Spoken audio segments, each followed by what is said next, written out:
Salut, c'est Fabien, le fondateur des entreprises Angel Corp et Angelis. Je me trouve toujours dans la ville de Davao, dans notre petit appartement Airbnb, communauté Aid Spatial Futura. Et je vais vous faire un petit tour express avant d'aller à la piscine. Nous sommes dans la pièce de vie, avec une petite télé, la table, là-bas la porte de la salle de bain, coin cuisine, peu d'espace, le canapé, et puis là-bas au fond il y a 2 chambres, chambre parentale, chambre pour les enfants, et puis mon papa qui va nous rejoindre pour quelques jours avant qu'on change d'endroit. Je vais faire un petit tour de la résidence et puis vous montrer aussi la piscine. Je suis sorti de l'appart, je vais descendre du bâtiment, donc on est bâtiment 4, 5e étage, donc des immenses couloirs, un très très grand bâtiment. La population est très nombreuse aux Philippines. Ils sont un peu plus de 110 millions, si mes souvenirs sont bons, sur un territoire qui est plus petit que celui de la France. Après, il y a énormément d'expatriés, hein. C'est vraiment dans la culture du pays. Il y a près de 10-15% de la population qui est expatriée partout dans le monde. Néanmoins, dans les grandes villes, il y a une densité qui est assez phénoménale, beaucoup plus importante que dans nos villes françaises. Généralement en France, la hauteur des bâtiments de quelques étages, surtout dans les architectures haussmanniennes, alors qu'ici c'est un peu à l'américaine, hein. Plus ça peut aller haut, plus ça peut être des grandes tours, plus on rentabilise le mètre carré, on concentre la population. Hop, me voilà dehors, dans un petit bout de jardin. Pour vous montrer à quoi ça ressemble, on a des grands bâtiments le long d'une allée centrale. C'est immense.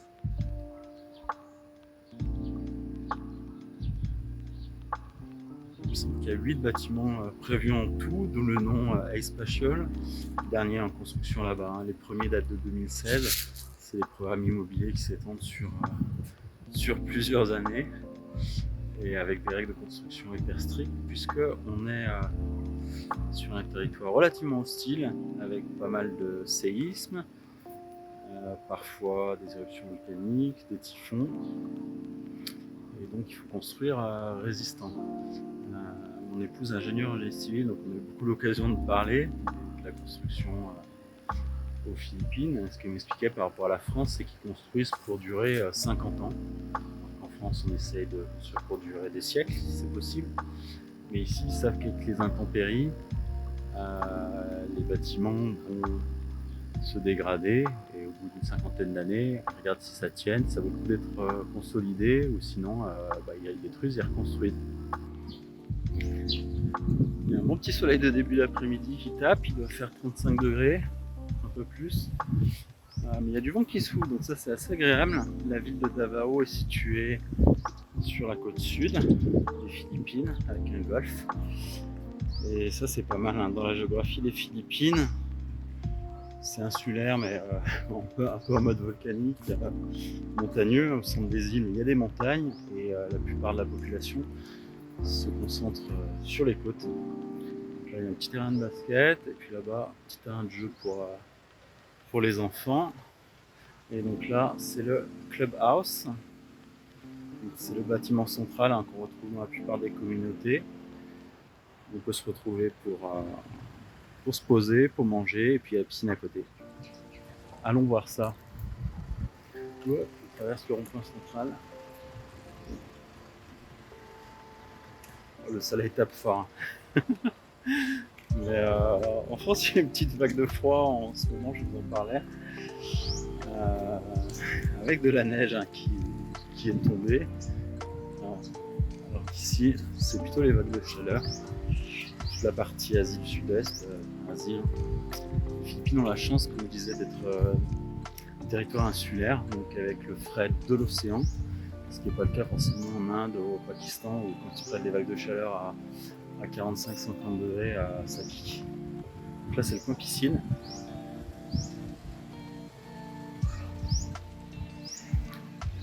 Une grande piscine qui fait le tour de la maison, et puis de l'autre côté, il y en a une un peu plus petite pour les enfants. Hop, j'ai fait le tour. On va voir la petite piscine des enfants qui est derrière. Et puis la piscine des grands Et ici, des petites fontaines qui coulent. On va les faire trompette.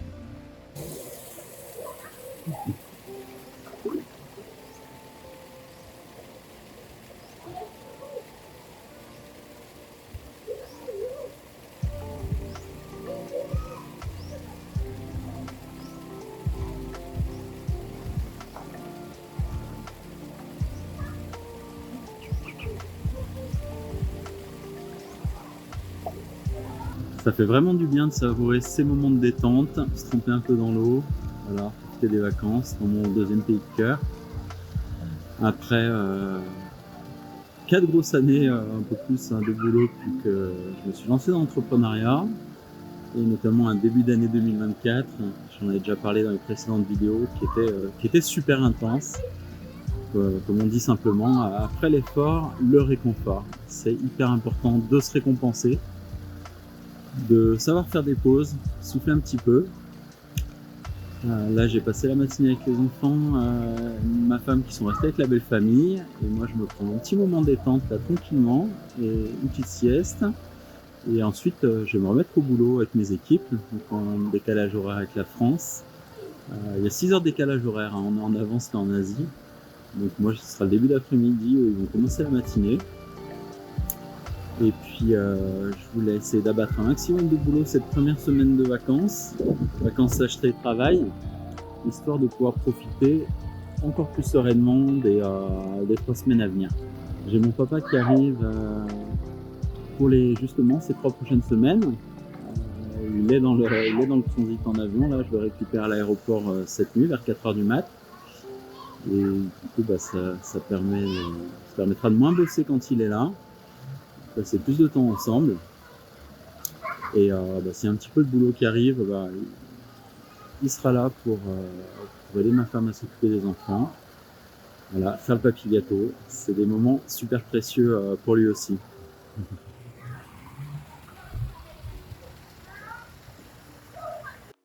Pour vous montrer un petit peu la community, donc c'est l'espace où j'étais en bas tout à l'heure, bâtiment, le nouveau bâtiment en construction, terrain de basket, terrain de jeu, et en fait c'est construit juste à côté d'une aire de stationnement des bus, et puis au pied des collines. Petite trempette a fait du bien, c'est le moment de rentrer à l'appartement, douche, sieste, et puis au boulot. Hey, je viens de m'enfiler 1 heure de sieste et 3 heures de boulot, on m'a dit quoi. Bien concentré sur mes différents sujets, et du coup c'est l'heure de se refaire une petite pause piscine, puis d'aller chercher à manger.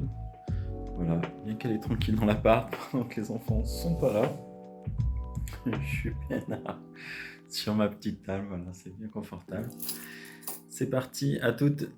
Petite ambiance nocturne, un match de basket qui est en train de se dérouler, et puis clubhouse qui est éclairé.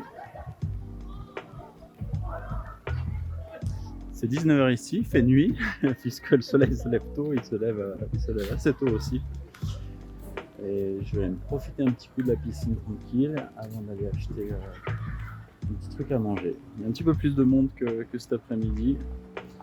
Forcément il fait moins chaud là, on doit être sur les 30 degrés, c'est un peu plus supportable. A plus. Allez, petite baignade, maintenant je vais aller chercher à manger. Bon, croyez pas que je passe mes journées dans la piscine, mais c'est plus intéressant de vous montrer ça que quand je suis en train de bosser. On va sortir dans les rues en mode nocturne. Donc le problème de cette ville, je trouve, c'est qu'elle n'est pas du tout faite pour les piétons. Il y a beaucoup d'espace pour les voitures, mais les bords de route ne sont pas forcément aménagés, que ce soit dans le centre-ville ou dans les quartiers périphériques. Et du coup, il faut bien se tenir à gauche ou à droite, loin de la route pour pas se faire accrocher par les jeepneys qui se garent pour prendre des passagers, par les motos qui ont tendance à déborder un peu sur le trottoir. On va aller voir ça. En passant, on va voir le chantier d'un nouveau bâtiment en construction. Un énorme truc de béton. C'est impressionnant. Je sais pas à quelle vitesse ils avancent, mais il y a du taf. Ok, nous y voilà. On marche tranquille. J'ai vu une petite gargote takeaway à une dizaine de minutes à pied. Donc ça le fait. Ça va me faire ma petite balade en plus. Alors même s'il y a la pollution des gaz d'échappement, c'est pas l'idéal de faire une petite balade sportive à côté de la route, mais on va faire avec.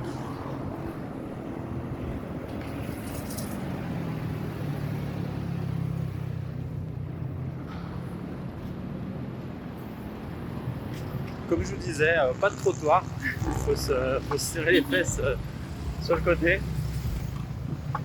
Voici, trottoir très très léger.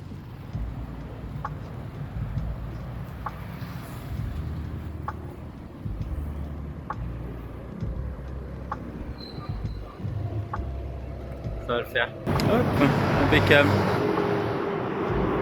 Ça y est, j'ai trouvé la petite gargote. Je vais aller prendre à manger. Trajet du retour, je suis en train de repasser devant le chantier. Ah, ils sont en train de bosser là-haut.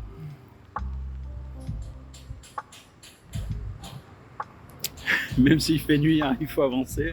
Il faut avancer le chantier. Puis le droit du travail n'est pas le même en France qu'aux Philippines. Allez, je vais me poser tranquillou pour le dîner, en mode pique-nique dehors, histoire de sortir un petit peu de l'appartement. J'ai commandé du coup du bœuf au riz frit de Hong Kong, du riz et puis des petites bouchées vapeur pour l'entrée. Et il y en a pour 3 personnes, pour 3 repas. Donc ça fait à peu près 13 €. Donc par repas, 4 des brouettes. C'est pas trop mal. Bon appétit! Petite pause à l'extérieur, il est 2 h du mat, j'ai bien bossé et j'attends tout à l'heure pour partir à l'aéroport chercher mon papa. Ça fait du bien de se dégourdir un peu les jambes et aérer le cerveau. C'est nécessaire quand on bosse pendant un certain temps de couper parce que sinon on perd en efficacité, en concentration, en puissance des neurones. J'aime beaucoup le calme de la nuit, c'est très paisible à cette heure-là avec les chats qui sont sortis. Bon, pas vraiment dans le couloir où on a l'appart, il y a un petit groupe qui fait la fête. Les Philippins aiment beaucoup le karaoké, donc c'est 2 h du mat, mais ils sont en train de chanter, normal.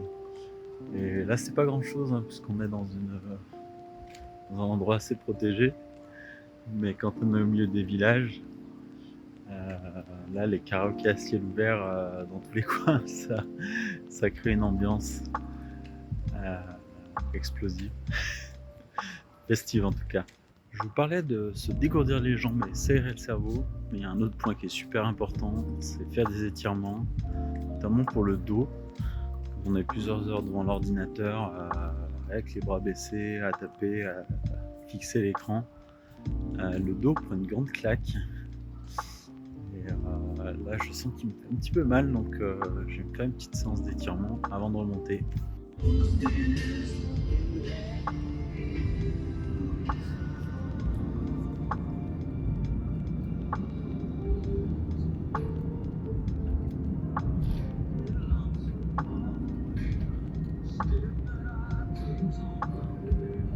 Ça y est, j'ai pris le petit taxi nocturne de 3 h 30 du mat et me voilà arrivé à l'aéroport international de Davao pour attendre un petit peu. Il est 4 h.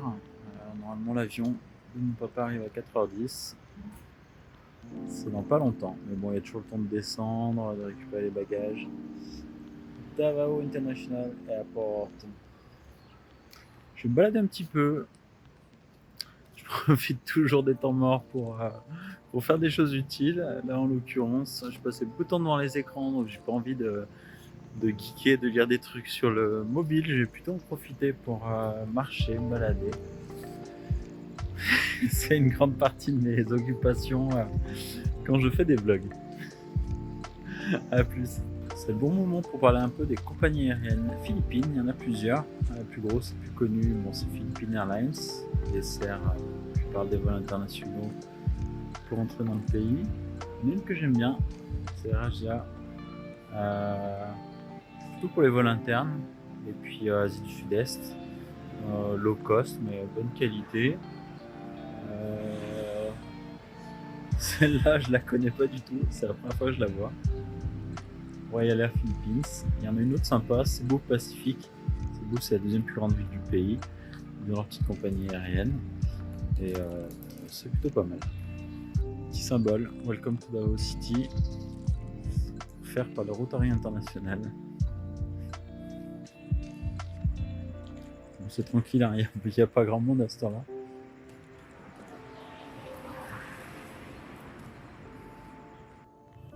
Je trouve un petit minet qui se balade dans un coin.